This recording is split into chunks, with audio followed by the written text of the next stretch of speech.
tuyul itu dari Jepang. Tuyul. Karena dulu itu orang Indonesia nggak kenal tuyul, Indonesia kenal setan gundul.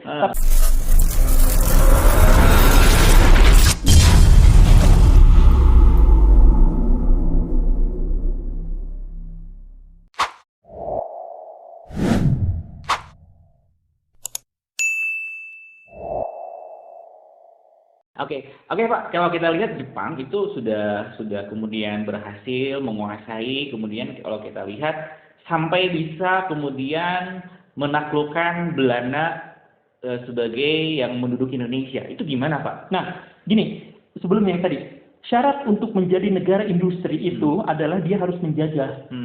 Karena dia harus memiliki kesenjangan yang cukup antara pemasaran dengan produk dengan bahan mentah. SDA berarti SDA dengan sumber daya alam. Jepang tidak memiliki SDA karena negaranya kecil. Karena sumber daya alam di negaranya kecil. Kecil, sempit, terbatas gitu ya. Terbatas, terlalu bergunung-gunung, hanya wilayah datarannya aja sih yang kecil. Tanahnya juga hanya sekian persen gitu yang bisa dipakai. Nah, Jepang tidak memungkinkan untuk menjadi negara industri kecuali kalau dia menjajah. Maka dia harus melihat Cina, Korea, negara-negara Asia Tenggara, negara Indochina. Dan ketika dia melihat Indonesia, selesai. Inilah tujuan negara saya. Indonesia harus diambil alih kalau Jepang mau jadi negara industri. Dan menjadi negara industri adalah awal mula dari penjajahan global. Maka nanti muncul doktrin Tanaka itu. Mempersatukan seluruh dunia di bawah payung kekaisaran Jepang. Sejak Jepang melihat Indonesia, Jepang langsung tercetus visinya untuk mengambil alih dunia. Sama seperti Hitler. Oke. Jadi ada kemiripan sebenarnya kalau dengan fasisme Jerman dengan fasisme Italia ada sedikit kemiripan ya. Makanya dia kemudian mengumpulkan pasukan sekuat-kuatnya, mempersatukan diri dan lain-lain. Ketika nanti berhadapan dengan Belanda itu udah nggak ada apa-apanya. Bahkan ketika berhadapan dengan Amerika Serikat pun Jepang pada waktu itu lebih unggul. Gitu. Jadi seandainya pada waktu itu perang terjadi 1 lawan 1, mungkin Jepang bisa mengimbangi atau perang jauh lebih lama atau bahkan Jepangnya yang bisa menang. Belanda peralihan dari Belanda ke Jepang di Kalijati itu seperti apa? Memang benar-benar terdesak si Belandanya atau memang udah nggak berdaya gitu? Emang udah nggak berdaya diserang Jepang atau memang gimana sih sebenarnya? Atau memang silakan. Jepang itu memegang prinsip yang dikemukakan oleh para pemikir strategi perang zaman dulu, Sun Tzu diantaranya. Sun Tzu itu bilang syarat kemenangan itu adalah informasi awal. Semakin kita banyak tahu tentang musuh, semakin baik. Maka jauh sebelum Jepang nyerang ke Indonesia, Jepang tahun 27 itu udah datang, ngirimkan mata-matanya ke seluruh Indonesia. Saya pernah mereka ngirim mata-mata waktu Indonesia masih di Belanda. Saya pernah bikin videonya isinya spekulasi, tapi untuk sport otak aja, belum tentu benar atau salah. Tuyul itu dari Jepang. Tuyul. Karena dulu itu orang Indonesia nggak kenal tuyul, Indonesia kenal setan gundul. Tapi ketika Jepang datang, tiba-tiba tuyul karena di Korea ada setan namanya doyol. Doyol itu kemudian dibawa sama orang Jepang ke Indonesia. Akhirnya muncullah legenda atau mitos tentang tuyul. Jadi tuyul itu dari Korea, dibawa sama Jepang ke Indonesia oleh mata-mata. Kalau Casper itu beda lagi ya? Beda. Soalnya tuyul sarwa. Jadi dibawa ke Korea, sebenarnya asli Korea, kemudian dibawa ke Indonesia, akhirnya jadi hantu khas Indonesia. Iya, orang Indonesia itu punya setan dulu namanya setan gundul yang untuk menolong uang itu. Tapi kemudian kan di Indonesia dinamain, nggak ada nama gitu.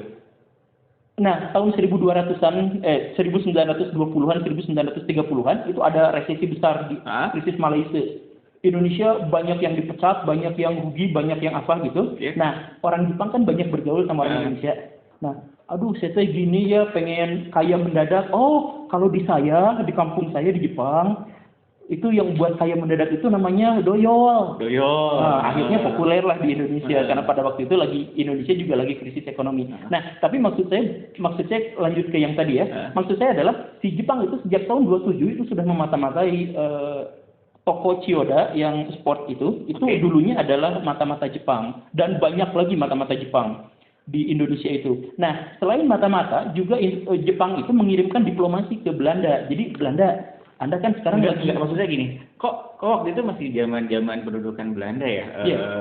kenapa bisa masuk tokoh-tokoh ke Indonesia? Waktu itu memang ada kerjasama atau memang diperbolehkan atau memang waktu itu kalau nggak salah kan ada golongan-golongan ya, ada golongan Eropa, Timur Asing dan lain-lain atau pribumi. Itu gimana Pak? Memanfaatkan krisis. Jadi gini, Perang Dunia 1 14 sampai 19, 1914 sampai 1919. Nah, beres itu krisis besar-besaran di Eropa dan di Amerika. Jepang tidak kena krisis. Jepang nggak kena krisis? Nggak kena krisis, karena yang krisisnya di Eropa dan di Amerika. Jepang nggak kena krisis, kemudian Jepang memanfaatkan saya punya visi untuk menaklukkan Indonesia tahun 40 sekian, maka saya harus datangkan. Nah, ngomong ke si Belanda, Anda sekarang lagi krisis, gimana mengurus Indonesia, mengurus tanah jajahan? Belanda ngaku, saya sedang butuh banget dana segar, karena saya harus menjalankan politik etis di Indonesia, tapi sekarang lagi krisis. Saya bingung. Jepang datang, saya mau ngasih bantuan. Berbentuk dana, tentu saja, orang-orang, kuli-kuli, dan infrastruktur. Mau nggak saya bikinkan jalan, saya bikinkan gedung, saya bantu semennya, saya bantu uangnya, bla bla bla bla. Tapi nanti perdagangan ya, itu mau modusnya ya. Perdagangan khususnya kami membutuhkan karet dan minyak bumi. Si Belanda dengan senang hati silahkan. Padahal infrastruktur yang dibangun Jepang di Indonesia itu untuk memuluskan serangan mereka di masa depan, 20 tahun kemudian, menghabisi Belanda. Kalijati yang tadi disebut itu adalah jalan yang dibuat sama Jepang. Waktu masih Belanda, pendudukan Belanda. Iya.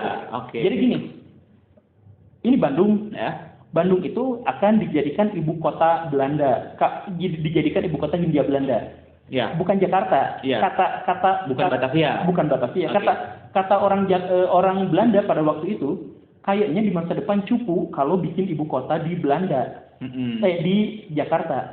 Terlalu gampang diserang. Dari arah manapun. Mudah ya. Dekat dengan pelabuhan dan lain-lain ya. Dan itu menjorok langsung, ditunjuk langsung sama Singapura dan Malaysia. Jadi gitu kan petanya menunjuk. Jadi diserang itu gampang. Nah, makanya bikin ibu kota itu di Bandung karena dikelilingi sama gunung-gunung. Satu-satunya wilayah yang tidak dikelilingi gunung itu adalah bagian barat. Ya kan? Maka dibikinlah Cimahi di situ, garnison tentara. Jadi kalau mau masuk Bandung, hadapi dulu tentara-tentara di Cimahi. Rencananya gitu. Si Jepang tahu strategi Belanda itu. Maka si Jepang berpikir kita harus cari jalan lain ke Bandung yang akan menjadi ibu kota Hindia Belanda itu, tapi bukan lewat Cimahi. Lewat utara. Lewat Gunung Tangkuban Perahu. Maka dari Subang, dari Subang, nah si Jepang itu udah memproyeksikan ke depan serangan kita itu dari Subang, mendaratkan tentara di Subang, dan dalam sekian hari harus sampai ke Bandung. Maka bikin jalan gitu. Nah, itu tuh kaitannya sama perjanjian Kalijati. Ketika kemudian strateginya Jepang menyerang Indonesia itu lewat utara, kemudian sampai dengan peralihan kekuasaan dari Belanda terkotak dengan Imamura kalau nggak salah, itu memang di Kalijati Subang atau karena strategi Jepang atau kayak gimana? Iya, betul. Belanda pada akhirnya tahu strategi itu.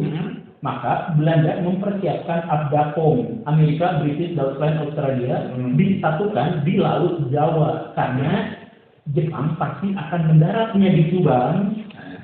Sebenarnya ada 3, ada di Rembang, ya, ada di Subang. Tapi ini kita fokus ke sini karena memang fokusnya mau mengambil alih Bandung.